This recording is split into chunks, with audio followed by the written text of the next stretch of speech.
சின்ன கவுண்டர் படத்தில் குழந்தைகளோடு பம்பரம் சுத்தி விளையாடுவது போல் அல்ல அரசியல் என்று விஜயகாந்துக்கு நடிகர் ராமராஜன் எச்சரிக்கை விடுத்துள்ளார். மதுரை மாவட்டம் திருப்பரங்குன்றத்தில் அதிமுக சாதனை விளக்க கூட்டம் நடைபெற்றது. இதில் நடிகர்கள் வையாபுரி மற்றும் ராமராஜன் கலந்து கொண்டு பேசினர்.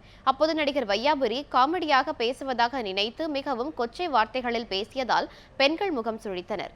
பின்னர் நடிகர் ராமராஜன் பேசும்போது தேமுதிக தலைவர் விஜயகாந்த் பேசுவதே புரியாது என்றும் அவரா முதல்வர் பதவிக்கு போட்டியிடுகிறார் என்றும் வினா எழுப்பினர்.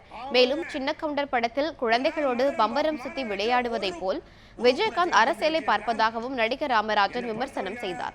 ராமராஜன் பேசிய போது அதிமுக பொறுப்பாளர்கள் மேடையில் நிற்பதற்காக குடிபோதையில் ஒருவருக்கொருவர் வாய்த்தகராறில் ஈடுபட்டதால் சலசலப்பு ஏற்பட்டது. அந்த வீணா போன விஜயகாந்த்